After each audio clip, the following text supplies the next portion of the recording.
शान्ताकारं भुजगशयनं पद्मनाभं सुरेशं विश्वधारं गगनसदृशं मेघवर्णं शुभांगं लक्ष्मीकान्तं कमलनयनं योगी अभिध्यानगम्यं वन्दे विष्णुं भवभयहरं सर्वलोकैकनाथं।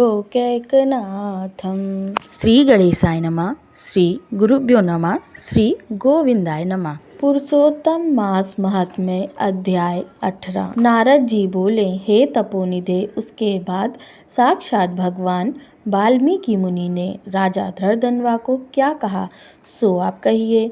श्री नारायण बोले, वह राजर्षि धृतधन्वा अपने पूर्व जन्म का वृत्तांत सुनकर आश्चर्य करता हुआ मुनि श्रेष्ठ वाल्मीकि मुनि से पूछता है। धृतधन्वा बोला, हे ब्राह्मण, आपके नवीन नवीन सुंदर अमृत के समान वचनों को बारंबार पान कर भी मैं तृप्त नहीं हुआ, इसलिए पुनः उसके बाद का वृत्तांत कहिए। वाल्मीकि मुनि बोले, हे जगदीपते, इस प्रकार उस ब्राह्मण के विलाप करते समय गर्जना से दसों दिशाओं को गुंजित करता हुआ असमय में होने वाला मेघ आया, पर्वतों को कपाने के समान तीक्ष्ण स्पर्शों वाला वायु बहने लगा और बिजली अत्यंत चमकती हुई अपनी आवाज से 10 दिशाओं को पूर्ण करती हुई इस तरह 1 मास तक वृष्टि हुई, जिस जल से पृथ्वी भर गई। परंतु सुपुत्र शोक रूपी अग्नि के ताप से संतप्त वह ब्राह्मण कुछ भी नहीं जान सका, ना तो जलपान किया और ना ही भोजन किया, केवल हे पुत्र इस प्रकार कहकर विलाप करते हुए ब्राह्मण का उस समय जो मास व्यतीत हुआ वह श्री कृष्ण चंद्र का प्रिय पुरुषोत्तम मास था। सो न जानते हुए उस ब्राह्मण को पुरुषोत्तम मास का सेवन हो गया। उस पुरुषोत्तम मास के सेवन से अत्यंत प्रसन्न नूतन मेघ के समान श्यामवर्ण वनमाला से भूषित हरि भगवान स्वयं प्रकट हो गए। जगत के नाथ हरि भगवान के प्रकट होने पर मेघ समूह गायब हो गया। उस ब्राह्मण ने पुरुषोत्तम श्री कृष्ण चंद्र को देखा।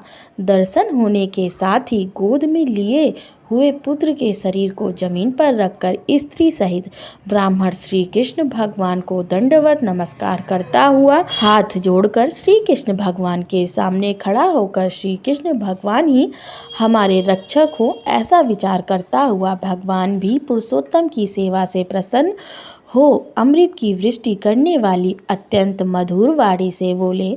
श्रीहरि बोले, भो सुदेव, तुम धन्य हो, इस समय आप भाग्यवान हो।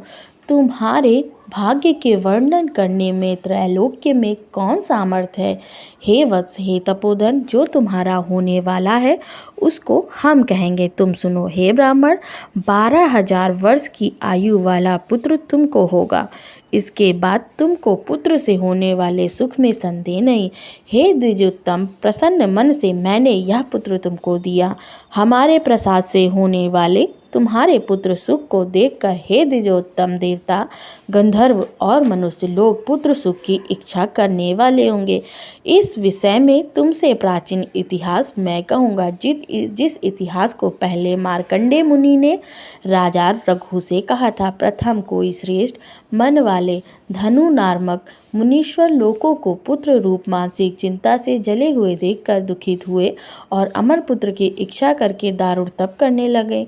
1000 वर्ष बीत जाने पर धनुर्मुनि से देवता लोग बोले, हे मुनीश्वर, तुम्हारे कठिन तप से हम सब प्रसन्न हैं, इसलिए अपने मन के अनुसार श्रेष्ठ वर को मांगो। श्री नारायण बोले, देवताओं के अमृत तुल्य इस वचन को सुनकर उन तपोधन धनुर नामक मुनि ने बुद्धिमान और अमर पुत्र को मांगा। उस ब्राह्मण से देवताओं ने कहा कि पृथ्वी में ऐसा पुत्र नहीं है। तब धनुर्मुनि ने देवताओं से कहा कि अच्छा, ऐसा पुत्र दो जिसकी आयु की मर्यादा बंधी हो। देवताओं ने कहा कि कैसी मर्यादा चाहिए। इस पर उस मुनि ने भी कहा कि यह महान पर्वत जब तक रहे तब तक उसकी आयु होवे, ऐसा हो। इस प्रकार कहकर इंद्र आदि देवता स्वर्ग को चले गए। धनु शर्मा ने थोड़े समय में वैसा ही पुत्र को प्राप्त किया। उस मुनि का पुत्र आकाश में चंद्र के समान बढ़ने लगा।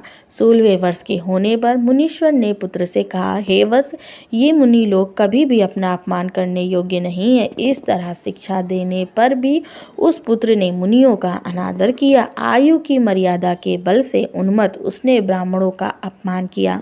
किसी समय परम क्रोधी महेश नामक मुनि ने विधि से शुभ फल देने वाले शालिग्राम शिला का पूजन किया। उसी समय उस बालक ने वहां आकर शालिग्राम की शिला को जल्दी से लेकर अपनी चंचलता के कारण हंसता हुआ पूर्ण जल वाले कूप में छोड़ दिया। क्रोध से युक्त दूसरे काल रुद्र के समान महेश मुनि ने उस धनुर्मुनि के पुत्र को शाप दिया कि यह अभी मर जाए, परंतु उसे मृत हुए न देखकर मन में मृत्यु के कारण का ध्यान किया।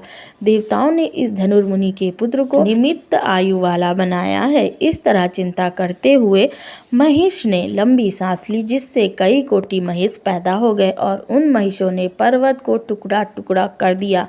उसी समय मुनि का अत्यंत दुर्मत लड़का मर गया। धनुर्मुनि ने अत्यंत दुख से बार बार विलाप किया। उसके बाद अनेक प्रकार विलाप कर पुत्र के शरीर को लेकर पुत्र के दुख से अत्यंत पीड़ित हो चिता की अग्नि में प्रवेश किया। इस प्रकार हठ से पुत्र प्राप्त करने वाले कहीं भी सुख को नहीं पाते हैं। हे तपोधन, गरुड़ जी ने यह जो पुत्र दिया है, इससे संसार में तुम प्रशंसनीय पुत्रवान होगे। हे अनग, मैंने प्रसन्न होकर पुरुषोत्तम के महात्म्य से इस पुत्र को चिर स्थायी किया है। यह तुमको सुख देने वाला होगा।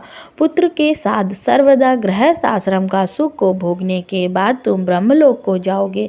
वहाँ उत्तम सुख देवताओं के वर्ष से 1000 वर्ष पर्यंत भोग कर पृथ्वी पर आओगे। हे द्विजोत्तम, यहाँ तुम चक्रवर्ती राजा होगे। धरधन्वा नाम से प्रसिद्ध तथा सेना सवारी से युक्त हो 10,000 वर्ष पर्यंत पृथ्वी के राजा का सुख भोगोगे। इंद्र के पद से अधिक अखंड बल और ऐश्वर्य होगा। उस समय यह गौतमी ऋषि पटरानी होगी, नित्य पति सेवा में तत्पर होगी और गुण सुंदरी नाम वाली होगी। राजनीति विशारद तुमको 4 पुत्र होंगे और सुंदर मुख वाली महाभागा सुशीला नाम की कन्या होगी। हे महाभाग, सुरों और असुरों को दुर्लभ संसार के सुखों को भोग कर तुम संसार रूपी समुद्र के पार करने वाले विष्णु भगवान को जब भूल जाओगे, तब हे विप्र, उस समय वन में यह तुम्हारा पुत्र सूक पक्षी होकर वट वृक्ष के ऊपर बैठकर वैराग्य पैदा करने वाले इस श्लोक को बार बार पढ़ता हुआ तुमको इस प्रकार बोध कराएगा। सूक पक्षी के वचन को सुनकर दुखित मन होकर घर आओगे। संसार के विषय सुखों को छोड़कर चिंता रूपी समुद्र में मग्न हे भूसर, तुमको वाल्मीकि मुनि आकर ज्ञान कराएंगे। उनके वचन से निसंदेह हो शरीर को छोड़कर हरि भगवान के पद को दोनों स्त्री पुरुष तुम जाओगे, जो कि पद आवागमन से रहित कहा गया है। इस प्रकार महाविष्णु के कहने पर वह ब्राह्मण बालक उठ खड़ा हुआ। वे दोनों स्त्री पुरुष ब्राह्मण पुत्र को उठा हुआ देखकर अत्यंत आनंदित हो गए। सब देवता लोग भी संतुष्ट होकर पुष्पों की वर्षा करने लगे। सुखदेव ने भी श्रीहरि को और माता पिता को प्रणाम किया। उस ब्राह्मण को पुत्र के साथ देखकर गरुड़ जी भी अत्यंत प्रसन्न हो गए। उस समय चकित होकर ब्राह्मण ने श्रीहरि भगवान को नमस्कार किया और हाथ जोड़कर हृदय में होने वाले संदेह को दूर करने के लिए हर्ष के कारण गदगद वचन से जगदीश्वर से बोला, हे हरे, मैंने 4000 वर्ष पर्यंत लगातार अत्यंत दुष्कर तप किया। उस समय मेरे को आपने वहां आकर जो कठोर वचन कहा कि हे वत्स, हमने अच्छी तरह देखा, इस समय तुमको निश्चय पुत्र नहीं है। हे हरे, उस वचन का उल्लंघन कर मेरे मृत पुत्र को जीवित करने का क्या कारण है, सो आप कहिए। इस प्रकार पुरुषोत्तम मास महात्म्य अध्याय 18 संपूर्ण हुआ। पुरुषोत्तम मास महात्म्य अध्याय 1 से 17 की कथा आप मेरे चैनल के प्लेलिस्ट अधिक मास अध्याय में जाकर श्रवण कर सकते हैं। अब अगला अध्याय अगली वीडियो में श्रवण कीजिएगा। तब तक के लिए राधे कृष्ण।